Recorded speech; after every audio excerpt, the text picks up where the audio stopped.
Hola seres divinos, bienvenidos a este nuevo canal donde la magia de las palabras se entrelazan con el misterio de lo desconocido y de esa manera los quiero invitar a explorar mundos que realmente les van a desafiar la lógica. Me llamo Macarena Brito, soy autora, medium de nacimiento y una viajera, bueno, digamos que incansable, ¿sí? Espero retomar con esta forma en que me identifico, con los viajes me refiero. Bueno, sigamos. Estoy muy emocionada de embarcarme con ustedes junto con esta hermosa aventura de este nuevo canal y además dejarles dicho que este es el único lugar en donde tú puedes encontrar la realidad o más bien la verdad entre lo que sucede en el más allá o en el mundo espiritual y cómo repercute en el más acá, o sea, en el mundo terrenal. ¿Por qué? Porque lo vas a hacer desde la mano, como dije antes, de una medium de nacimiento y con muchísimos años de experiencia. Entonces vamos a comenzar con mi autobiografía, que es una travesía repleta de valiosas lecciones que espero que te inspire a reflexionar sobre aquellos conocimientos que no son tan comunes de hablar, ¿sí? Este canal justamente, o sea, va a hablar de cosas que no el común de las personas te lo pueden contar desde los argumentos vividos, ¿sí? Desde los argumentos de la experiencia, no que leyó en un libro o que aparentemente soñó o que probablemente, no. Aquí y más en esta parte, en esta novela de Callando en la ignorancia de mi karma, una novela escrita en el 2014-2015, con una intención totalmente diferente a lo que está sucediendo. Sí, fue una intención de dejar registrado de alguna manera lo que yo estaba viviendo y como quien no quiere la cosa, fue armándose como una novela. Y una vez, un día, cualquiera, yo trabajando en mi estudio de notariado, de escribanía, una amiga me pregunta por qué estaba tan enfocada en la computadora que se me iba en la mente y que no atendía nada, y le conté que estaba escribiendo mi propia historia. Y ella insistió hasta que se la pasé porque la quería leer. Y como al mes o el mes y medio se me presenta en la oficina con una cara de pocos amigos y me dice algo así como: a ver, Macarena Britos, con nombre y apellido, cosa que yo ya supe que venía un latigazo, como digo yo. Y me dijo: tú no podés dejar esta historia escondida en un baúl o en una carpeta de una computadora. Esto es necesario que lo publiques, que lo enseñes al mundo, porque si a mí me ayudó, imagínate lo que puede ayudar a otras personas. Y bueno, y ahí comenzó la idea de hacerlo un poco más profesional y no tan... la idea en aquel entonces era dejarle a mis hijos, tengo 2 hijos, un varón, Tiago, y una nena llamada Thaisa, que en aquel entonces les volaría la cabeza con una madre que no sabía ni lo que era, ¿sí? Y que hablaba con los espíritus, que incorporaba cualquier cosa, que no sabía lo que era, que tenía. Y bueno, por suerte mis papás, yo siempre digo que mis papás fueron las personas más importantes, porque ellos nunca me permitieron terminar en un psiquiátrico, como en otras ocasiones, o pasar a cosas mucho más grandes, ¿sí? Ellos me mantuvieron, me aguantaron un montón de tiempo, en épocas que realmente no tendrían que haber aguantado, me sostuvieron y me sostenieron, ¿sí? Y bueno, y por eso siempre digo que yo sí planifiqué, porque uno planifica la vida antes de reencarnar, ser divino. Yo siempre digo que yo planifiqué esta vida, porque lo van a ver si empiezan a escuchar los videos de Callando desde el primer capítulo, se van a dar cuenta que yo planifiqué esa vida, pero con la salvedad de que iba a ser una vida muy difícil, que iba a vivir 1000 vidas en una, que iba a resarcir todo de una misma vida, pero que me iba a dar la seguridad de tener buenos papás, de que esos papás no me fallaran y que la parte económica estuviera solventada, porque yo siempre digo que si no hubiese sido esa parte solventada, yo ya no estaría en este mundo.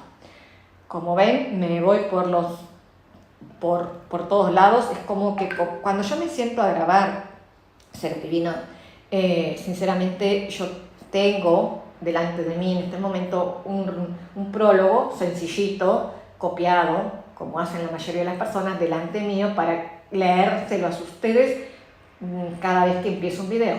Pero casi que el 90% de las circunstancias de estos comienzos, yo digo las 3 primeras frases y después, digamos que ya no hablo yo, vamos a decirlo así. O sea, es como que las cuestiones van por otro lado, ¿sí?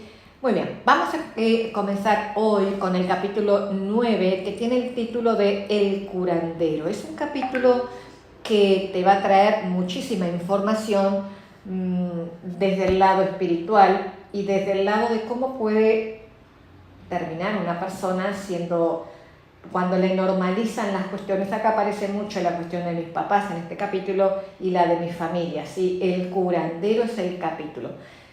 Déjame, por favor, hacer un paréntesis aquí para las personas que llegan nuevas al canal y no me conocen, porque obviamente va a llegar muchas personas. Justamente lo hago en otro canal para que no se me mezcle en el canal principal, porque se quedaba como perdido estos videos, ¿sí? De aquí yo tengo la fe y la esperanza, y como vidente sé qué va a pasar. Va a llegar muchas personas, muchas millones, y van a ver estos libros. Entonces déjame decir, estos audiolibros, ¿sí? Déjame decirles que darles la bienvenida, no se asusten, son historias que parecen sacadas de ficción, pero no lo son. Tómate el tiempo de escucharlas, vuelve a escucharlas y sigue la historia, porque cuestiones que probablemente en el capítulo 2 o 3, por ejemplo, la historia de Ramiro, de mi primo, esa historia va a repercutir en los capítulos más adelante. Entonces, no es solamente capítulo por capítulo, o sea, cada capítulo se puede escuchar de forma independiente, porque es como que yo lo hice como en bloques, sí, como en bloques, sin darme cuenta. Pero estaría bueno para que tuvieras el enlace de cada personaje, que escucharas de forma sucesiva. Bueno, ahora sí dejo de hablar, que ya van 7 minutos. Madre mía, discúlpenme, seres divinos, es que... Bien. Capítulo 9, El curandero. Mañana llega Florencia desde Rivera, dijo mi mamá, mientras pelabas unas verduras para la comida. ¡Ah, qué bueno! Ella nos hace reír mucho, sin duda que vamos a disfrutar mucho cuando venga, le contesté mientras estaba lavando los platos ese día. Ayudé a mi madre en todo lo que mis fuerzas físicas fueron capaces. Mi estado en aquellos días era deplorable y triste, porque por aquel entonces, así que volvía a la cama, siempre era la costumbre. No puedo culpar a nadie por la pasividad o falta de sensibilidad que me mostraron en aquellas circunstancias, pues en eso se había nada más que convertido mi vida. Cuando mi prima Florencia llegó, apenas me pude levantar a saludarla, y los días pasaban y mi prima estaba muy asustada por lo que veía de mí. Yo permanecía en la cama a toda hora, no hablaba, y parecía que a nadie de mi casa en esa época le llamaba la atención mi estado, por el simple hecho de que ya era un hábito verme de esa forma. Mi prima comenzó a preguntarse qué era lo que estaba pasando y que nadie decía nada. Y un día habló con mi mamá Gema y comentó: tía Gema, Victoria está muy mal. Esto es real y hay que hacer algo. Está como muerta en vida, tía Gema, y es horrible verla así.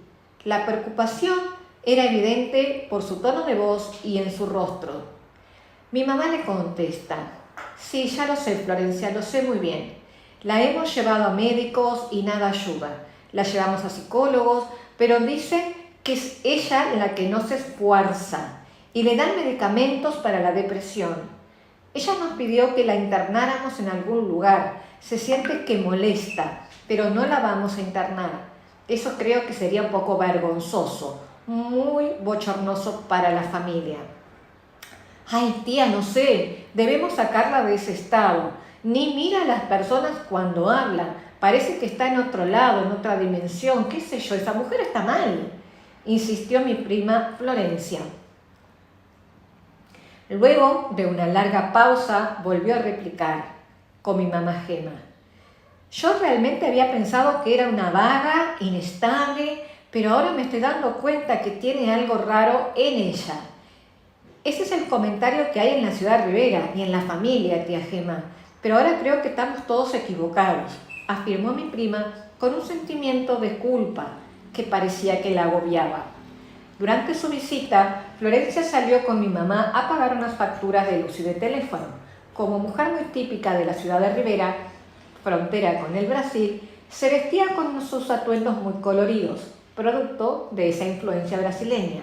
Tenía pantalones rojos combinados con un chal de color naranja encendido, contrastando con la formalidad del negro y el marrón en extremo sobrio de la capital de Uruguay. En el local de cobranzas, Florencia permaneció afuera al notar que todos la miraban sin que ella reconociera de por qué lo hacían. Se paró en el exterior y vio salir en ese momento una señora de una edad avanzada, que se quejaba en voz alta de lo caro de los impuestos y demás cosas que se debía pagar al gobierno. Mi prima, para nada sonsa, le dijo: «Bueno, ustedes votaron, ahora aguanten». ¡Wow! Esa señora la miró y le dijo: «Wow, sin duda no sos de Montevideo, no vivís acá, ¿no?», le preguntó, entre risas por su comentario.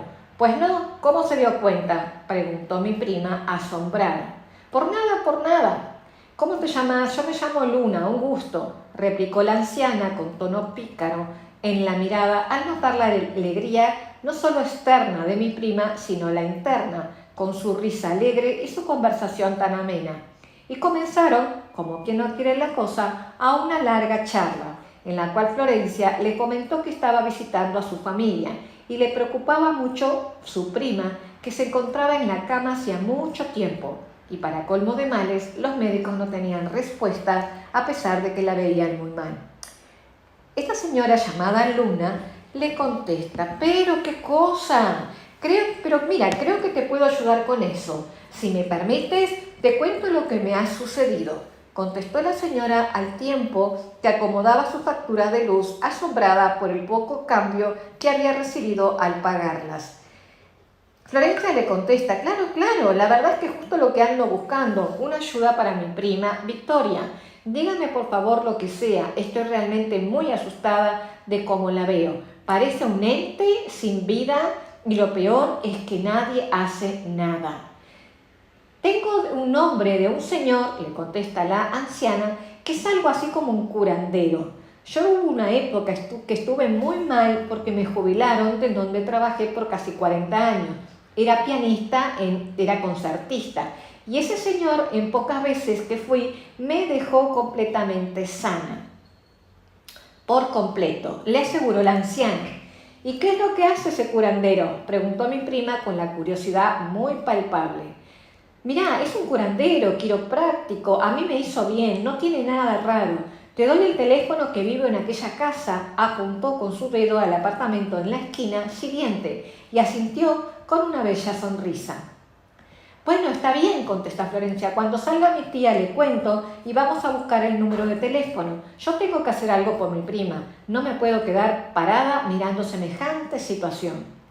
Al salir mi mamá del local de cobranzas, las tres acomodaron todo sin dejar de hablar de mi precaria situación y sin diagnósticos médicos factibles de concebir uno entre los otros. Y al día siguiente Florencia ya tenía la cita con ese señor de nombre Norberto. En ese periodo mi dolor y negatividad me habían convertido en una piltrafra humana horrible de ver. No lograba hacer más nada que esperar como cobarde un milagro, mientras que la gitana Clara permanecía a mi lado, casi unida a mi cuerpo todo el tiempo, llevándome poco a poco con ella, y yo sin siquiera sospecharlo.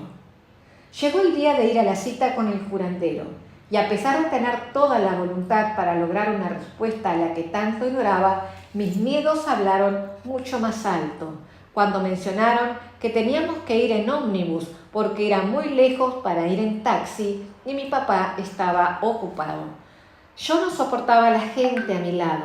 Era como que sufría de algún tipo de fobia social, y al acercarme a la gente, mis oídos comenzaban a percibir un zumbido inexplicable e insoportable. Y ahí fue cuando empecé a reclamar. Y dije, yo no voy a ir, no voy a ir, no voy a salir de mi cama. Gritaron con gestos más que con mis palabras, y cuando llegó la hora de ir a ver al curandero. Mi prima Florencia, la miró a mi mamá y le dijo, a ver tía, déjame las cosas que yo voy a sacarla de ese dormitorio. Y Florencia, entrando en mi cuarto muy enojada y dándome inicio a un regaño que pretendía nada más que hacerme despertar de ese letargo. Y dijo, a ver, Vicky, ya basta de tanta araganicie, no ponés voluntad, ya tenés a todos en esta familia preocupados y te levantás ahora mismo. Con todo su arrebato terminó haciéndome sentir más piltrafa de lo que ya solía sentirme en esos días. Al ver que sus palabras no lograban causar ningún efecto en mí y tampoco cumplía su objetivo de despertarme de esa mirada perdida que tenía hacia el infinito, se acercó en un momento descargando su furia y me dio un fuerte y sonoro cachetazo en la cara, con lo cual abrí los ojos y reaccioné. Luego comenzó a sacudirme desde los hombros, intentando como reanimarme. Yo no lograba decidir nada y ante tanta pasividad mía, ella tuvo que asumir el control y comenzó a colocarme los zapatos que me los había vuelto a sacar al saber que no íbamos a ir en un taxi. Luego de lograr sacarme de ese lugar en el que yo vivía como escondida, sin tener más esperanzas que nada, partí junto a mi madre, mi hija Luz y mi prima Florencia en búsqueda de nuevas respuestas. Al finalizar el recorrido no pude bajar del auto por mí misma y fui llevada en brazos por mi prima y por mi mamá, mientras mi hija Luz pagaba el taxi. Entraron conmigo a rastras, cada una a mi costado para poder impulsarme. Mis piernas iban en el aire y yo no podía abrir los ojos, ni decía palabras. El lugar quedaba en un barrio de la ciudad de Montevideo, donde las calles eran de tierra y con casas muy humildes y precarias. Llamaron al portón de madera y salió una señora de aspecto agradable que nos hizo pasar a un salón donde se hallaba el curandero, también conocido como el señor Norberto. El señor era corpulento, morocho claro, cabellos abundantes, acaracolados y muy negros, y con una actitud que irradiaba mucha paz. Caminaba sin apuros y hablaba muy manso.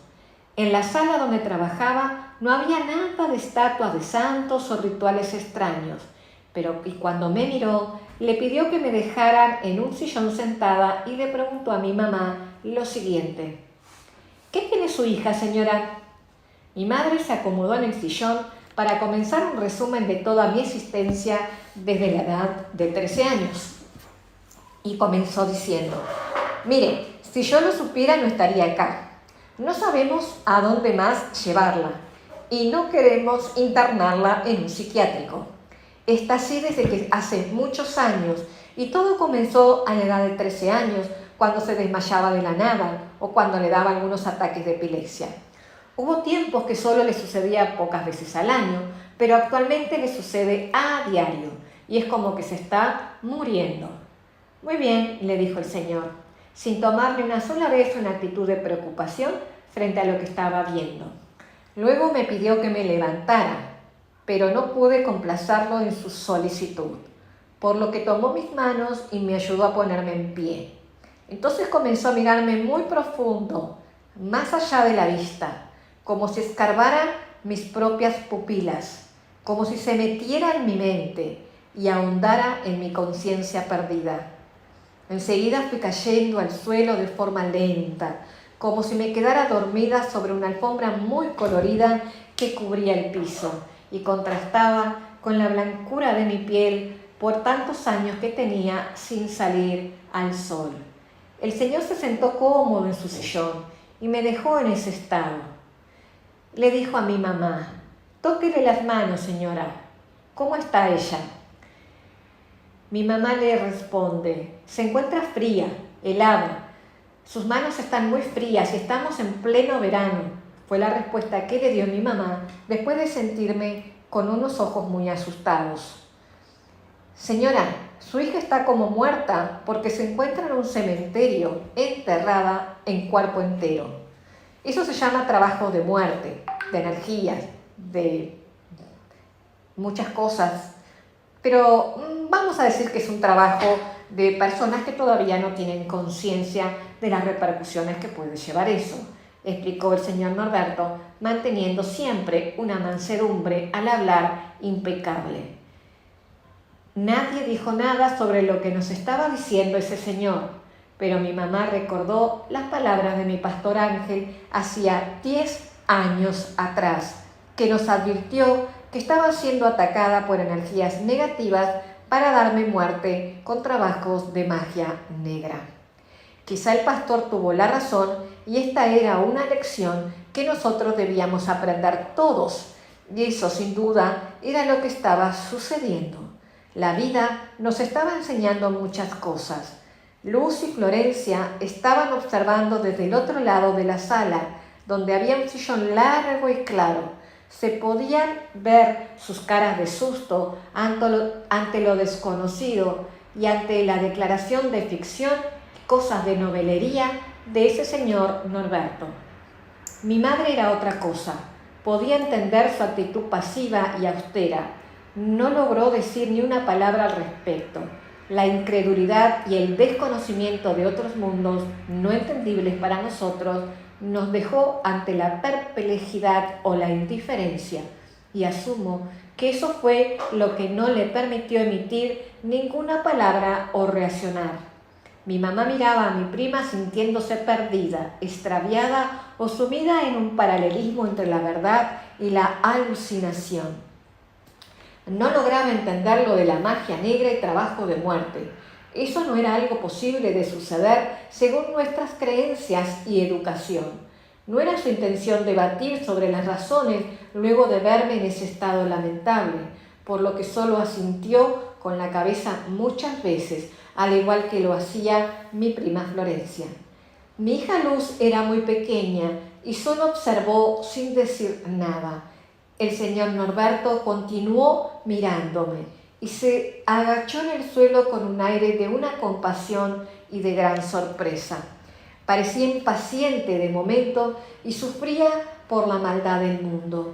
Y no dejó de decir cosas y hacer preguntas en voz alta, como por ejemplo, ¿hasta dónde puede llegar la mugre del mundo solo por hacer el mal a otra persona? Pero no lo decía desde un plan de furia, más bien lo expresaba con resignación, sabiendo que el mal era parte de este mundo y que solo podíamos luchar contra él, ya que dominaba los corazones de la mayoría. Y esa era la realidad que no nos gustaba descubrir. Entonces comenzó a hacer una especie de movimientos como si estuviera sacando tierra de encima de mi cuerpo. Y en esa tarea de rescate y desentierro imaginativo estuvo más de 40 minutos. Fue como agotador para ese hombre corpulento bajar y volver a agacharse de rodillas con las manos como llenos de algún fluido cósmico tenebroso que se levantaba y colocaba en una olla marrón de barro en total silencio. Por casi 40 minutos en esa tarea de limpiar mi cuerpo astral de suciedad que nosotros no lográbamos ver, pero sin duda que ese señor sí veía. Solía ser tremendamente prejuiciosa con todas esas cosas de brujos, de velas y de conjuros, pero ese lugar parecía diferente. Me llamó la atención que tuviera una olla de barro marrón vieja sobre esa chimenea, donde él, con gestos imaginarios, me sacaba algo y lo colocaba luego en el interior de ese instrumento. También se sacudía las manos de forma enérgica, como si tratara de retirar algo denso y muy asqueroso, y lo arrojaba nuevamente en ese lugar, en esa olla. Era como un ritual de limpieza para sus manos que parecían quedar como muy sucias tras pasarlas por encima de mi cuerpo, pero sin tocarme físicamente. Todo el escenario asustó mucho, pero estábamos de manera que no entendíamos, al mismo tiempo tranquilas.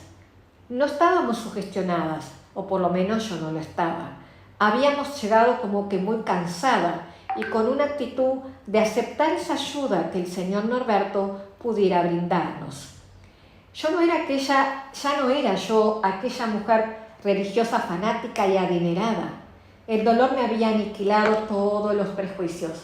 Cuando se volvió a sentar en su sillón el señor Norberto, mi mamá se acercó para tocarme y sintió cómo regresaba la temperatura normal de mi cuerpo. El señor Norberto, con gestos de cansancio, se secó la frente del sudor acumulado. En ese momento, mi hija Luz lo miró y le preguntó decidida: ¿quién le hizo eso a mi mamá? Un poco sorprendido por la pregunta de la niña, le contestó: mira, tú aún eras pequeña, pero eres una niña madura, a pesar de eso. Y como tuviste el coraje de preguntar, yo te lo voy a contar. Se trata de un trabajo de maldad que le hizo una mujer alta y rubia oxigenada, no natural. Ella le robó de la billetera de tu papá una foto de tu mamá. Estaba como arriba de algo, arriba de un árbol o arriba de una roca, ahí es lo que estoy viendo, y de cuerpo entero. Esa foto fue la que enterraron en un cementerio para que tu mamá se muriese, le explicó el curandero. Y luego de una breve pausa continuó: pero está viva y no muerta, ni en un psiquiátrico, gracias a todos ustedes que nunca la abandonaron y la cuidaron.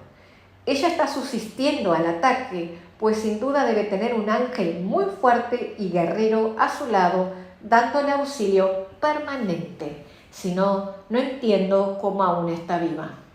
Esos tipos de trabajo nunca dejan de cumplirse, porque el castigo en el mundo espiritual es tremendo para quien no lo cumple, dijo con esa actitud resignada y esa voz mansa, mirando a mi hija Luz, que no le dio la espalda a lo desconocido.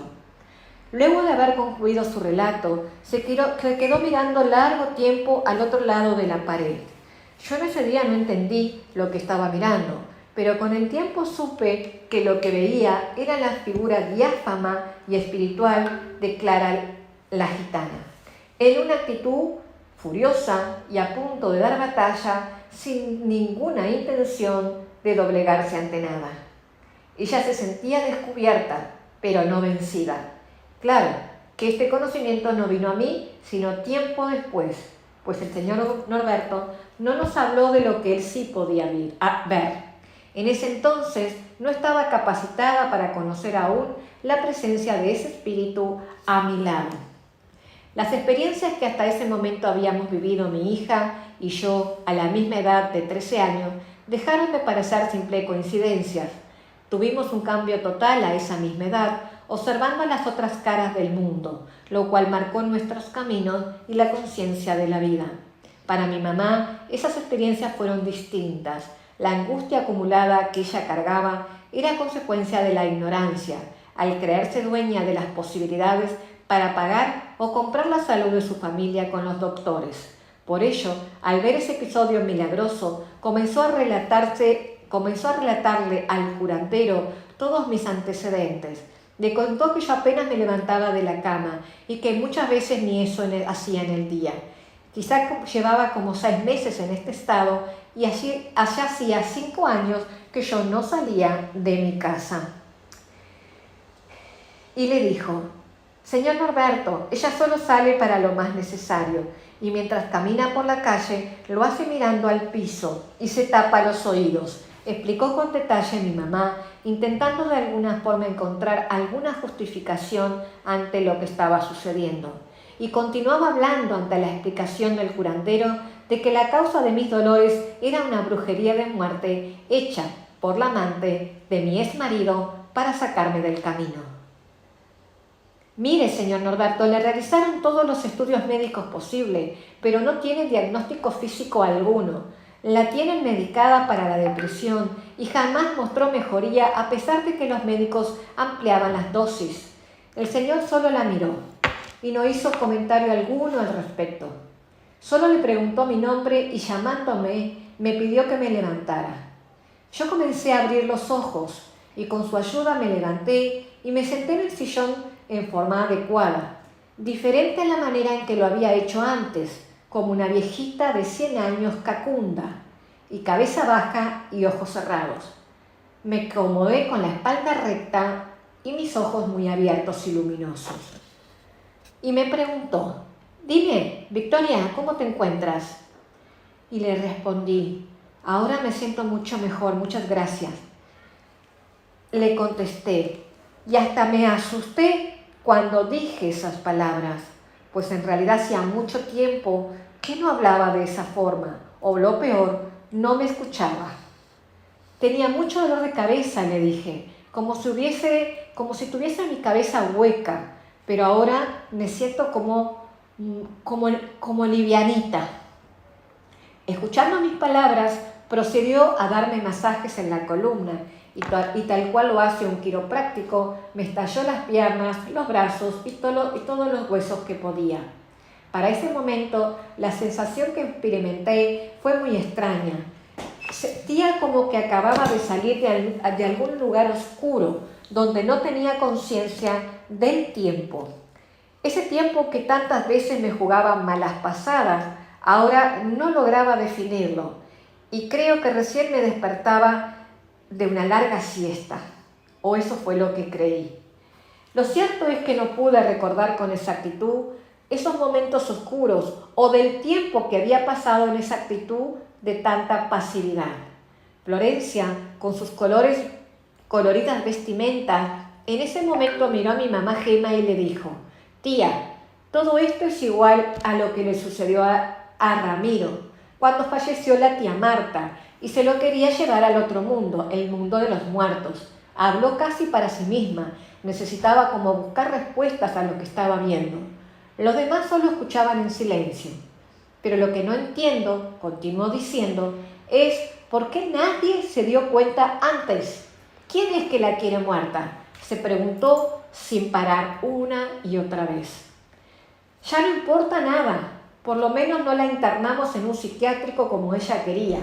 ¿Qué iba a decir la gente?, dijo preocupada mi mamá, mirando la cara pasmada de mi hija Luz ante la idea de internarme.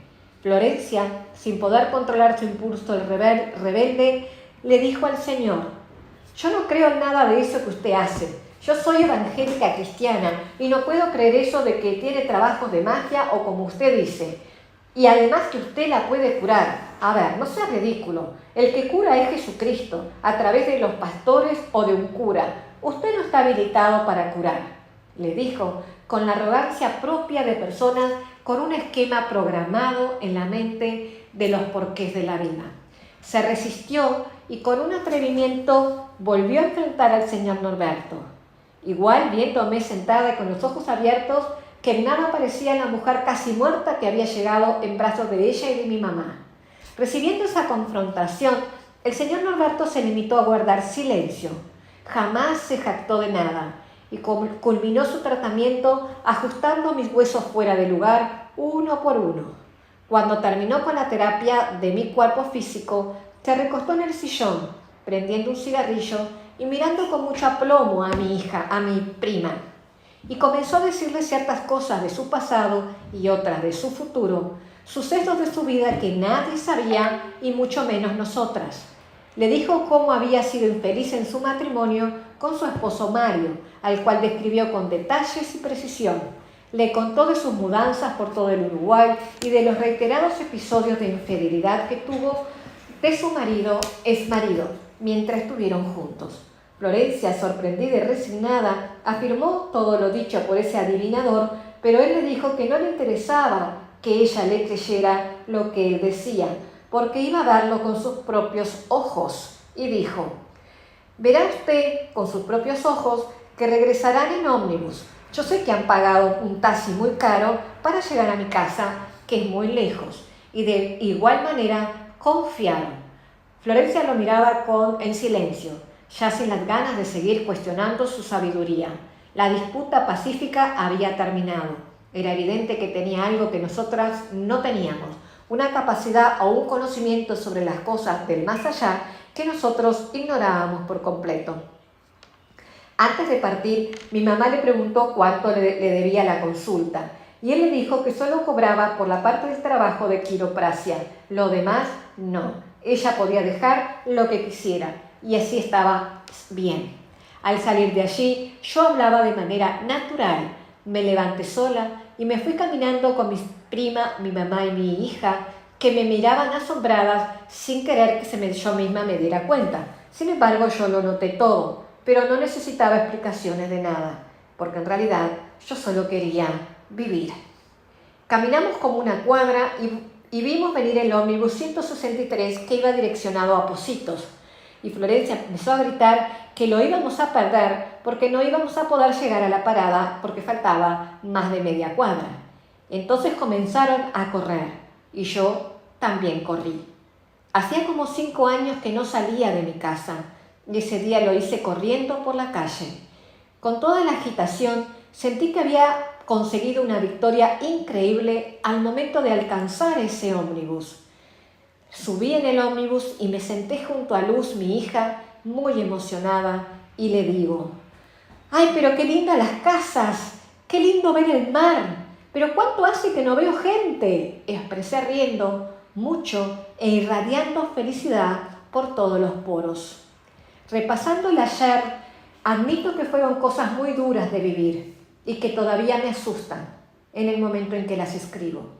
No entiendo mucho cómo logramos pasar por ese sendero tan amargo sin fracasar o sin dejarnos llevar por el cansancio, pero habíamos aprendido nuestra lección, esa de nunca rendirse y buscar en lo desconocido cuando tenemos un interrogante que no es común. Sin duda, el amor que aportó cada uno de los miembros de mi familia, como pudo, fue lo que nos hizo ganar esa pelea. Y era esa la respuesta que buscaba. Esa palabra abriría todas las puertas. El amor. El amor casi me destruye, pero el amor incondicional y real de mi familia me mostró el camino y me sacó de la oscuridad mostrándome su brillo inmaculado. Ese amor incondicional me salvó y me devolvió a la vida. Cuando regresábamos a casa, sabía que mi prima ese día había sido la heroína y que sin ella no estaría contando esa historia hoy. Por eso, al estar en la casa, ya le dije con una voz muy bajita: gracias, prima Florencia, porque a pesar de nuestra ignorancia, te atreviste a buscar y te atreviste a darle la cara a lo inexplorado, por encima de tu angustia y de creer que estabas en la casa del mismo diablo, según lo que te han enseñado en tu iglesia. Tu amor por mí superó todas las barreras del miedo. Me ha salvado la vida, Florencia. Muchas gracias. Luego de eso, solo nos abrazamos muy fuerte y no fue necesario decir más nada. El amor estaba venciendo la ignorancia que nos tenía encasilladas y estructuradas. Al vernos retomar, mi papá, Carlos, preguntó a mi mamá qué había pasado y le contaron todo, diciendo que no padecía de problemas psicológicos, sino espirituales, pero que la iglesia, en las muchas en las que había estado, no había podido ayudarme en este caso en específico. A veces, en la iglesia solo se reproduce un efecto de fanatismo religioso cuyo objetivo consiste en nublar entendimientos y solo enseñarte a seguir una sola voz, sin reclamar nada. Lo sé porque fui una víctima en su momento y sé que llegué al fanatismo idealizado por mi propia vulnerabilidad, como lo había hecho mi prima Florencia y mi hermano Lucas, y sin duda alguna también mi hermana Natacha y sus amigas las Chuchis. Volviendo a Florencia, puedo decir que ella era una fuerte imagen ejemplar de esas mentes cegadas por la religión de las masas. En una ocasión se había integrado en la iglesia de Rivera y su devoción alcanzó tal extremo que un día intentó salir en su moto, una pequeña scooter, y la misma moto no arrancaba. No había forma de encenderla, por lo que Florencia se bajó muy enfadada y ante tal infamia gritó con ímpetu: ¡Diablo, suelta mi moto! ¡Te reprendo en el nombre de Jesucristo!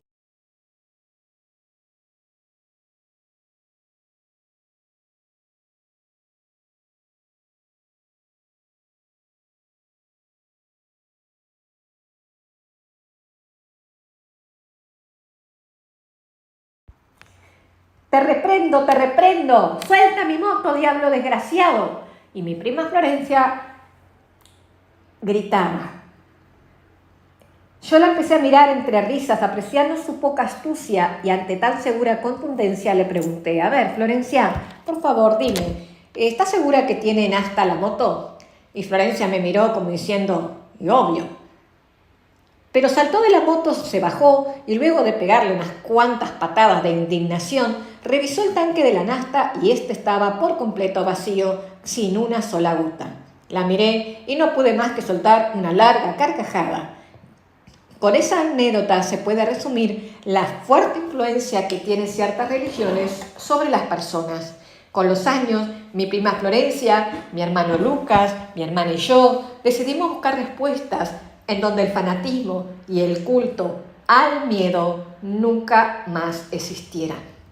Cuando las cosas comenzaron a cambiar para toda la familia, se escucharon muchas risas y ya apartada de la iglesia evangélica, busqué alivio espiritual visitando al señor Norberto cada 15 días. Allí me realizaba una especie de transfusión de energía y eso me mantenía fresca y llena de vida. Fue en ese entonces cuando pude disfrutar otra vez de mi familia, de mis hijos, y comenzar a sacar mi propio poder interno, que estaba como aturdido. No estaba del todo sana, pero era menos ignorante en muchas cosas. Estaba en buen camino y con todo eso logré independizarme de vivir con mis papás. Me fui por mi cuenta con mis hijos, siempre atenta de volver donde el señor Norberto, para que me ayudara a silenciar eso maléfico que aún no lograba entender cómo ponerle un punto final. Ya no estaba anestesiada por la ignorancia, pero la libertad absoluta me duró poco. Comencé a volverme como dependiente a los tratamientos del curandero, y si no lo consultaba, era como si volviera todo al punto cero, y eso no me gustó. Tenía que aprender a tener mi propia luz en vez de ir detrás de antorchas ajenas. Repito, yo tenía que aprender a tener mi propia luz en vez de ir detrás de antorchas ajenas. En tal ocasión me di cuenta de que el origen de mi problema seguía latente. La ventana continuaba abriéndose de par en par, con la diferencia de que ya no estaba pasiva y le daba batalla. Y lograba apaciguar el ataque, pero la causa aún estaba reinando en la total ignorancia. Todo era un misterio. Aunque la verdad que había encontrado no era definitiva, fue el punto de inicio de una nueva vida. Estaba agradecida y convencida de que me serviría como legado, pero no era suficiente para estabilizarme ni erguirme por completo. Me encontraba en la mitad del puente y justo allí comenzó mi investigación vía internet y por todos lados encontraba una respuesta a lo que sería la causa real de mis temas. Navegaba en la red, que era muy inicial en aquellos días, en búsqueda de supuestas enfermedades que podría padecer. Los diagnósticos médicos que había recibido mencionaban desde la agorafobia, depresión, ataques de pánico hasta fobia social. Entré en foros sobre todos esos temas y hablé con personas que las padecían. También investigué los temas espirituales y con esa comprensión global fui dominando y menguando las fuerzas de ese volcán interno que poseía. Era consciente de que yo no era fóbica y no se trataba de una negación. Simplemente yo no encajaba en los síntomas de esos trastornos en su totalidad. Era una cacería de respuestas, sin ganas de desacreditar a quienes creyeron ayudarme. Me mantuve con total respeto a los diagnósticos médicos de situaciones reales, que es la realidad para muchas personas, pero la conclusión a la que había llegado era que lo mío era diferente y estaba decidida a no rendirme y a encontrar las respuestas. Lo más importante que aprendí con el señor Norberto fue saber a ciencia cierta que no debía luchar contra una enfermedad física o psicológica, sino contra algo a lo que aún no lograba ponerle cara ni nombre. Lograba entender que se trataba de un caso de problemas espirituales, como le había sucedido a mi primo Ramiro, solo que yo todavía no reconocía a la equivalente de la tía Marta en mi vida. Había recorrido muchos lugares médicos, religiones, sectas, clínicas, psiquiátricos, curanderos, y en todos esos lugares había la certeza de que existía algo que me debilitaba en el espíritu o la voluntad. Y eso luego se trasladaba a lo físico, a mi cuerpo material. El origen estaba en lo que no podíamos ver a simple vista. Y esto no lo decían los psicólogos y mucho menos los psiquiatras. Ellos no lo podían entender aún en aquellos días. El amor a mis hijos fue el ancla y mi puerto seguro, y luché para reivindicar mi linaje con el brío de una leona. Así fui uniendo los datos de mis anteriores experiencias, de las profecías de mis pastores, de mis sueños personales con premoniciones, de mis contactos del más allá con mi amigo Miguel, de mi vida al lado de esa energía mística y de la fe desde temprana edad. Yo sabía que no eran simple coincidencias y que yo las iba a descubrir. Muy bien, seres divinos, hasta aquí fue este capítulo bastante largo. Va a ser así que va a ser un video de casi 1 hora. Me van a tener que disculpar porque no pude cortar el capítulo en la mitad. Fue uno de los capítulos que por lo menos para mí recordar esos tiempos fue bastante duro. Quiero pedir disculpas si alguien se siente ofendido con respecto a las religiones, con respecto a la fe de cada uno. Como siempre yo les digo cuando hago el tarot, cada uno tiene su tiempo, sus procesos y sus ritmos. Yo viví 20 años estudiando la iglesia evangélica y en su momento fue mi aporte y mi apoyo. Obviamente que para los pastores en aquel entonces yo era una endemoniada que incorporaba espíritus oscuros porque yo era la culpable, porque yo abría esa supuesta ventana que es la metáfora que utilizo para contar cómo era que me invadían físicamente hablando, como una violación, seres divinos. Entonces, cuando a ti te culpan por algo que tú no entiendes y no hay explicación científica, la culpa te carcome. Y yo ya en aquel entonces ya no podía más con tanta culpa. Me sentía tan culpable por no ser la mamá que mis hijos esperaban, por no ser la hija que mis padres esperaban, por darle vergüenza en definitiva a mi mamá, que mi mamá era muy, ¿cómo les puedo decir? Mi mamá es una evolución muy interesante y mi papá también, por eso les digo que sigan capítulo a capítulo porque esto es impresionante, cómo los planes de vida son tan perfectos, los hermanos, por qué los hermanos nacen en la misma familia carnal, cómo son las familias espirituales y cómo son las familias carnales en la tierra y por qué la causa.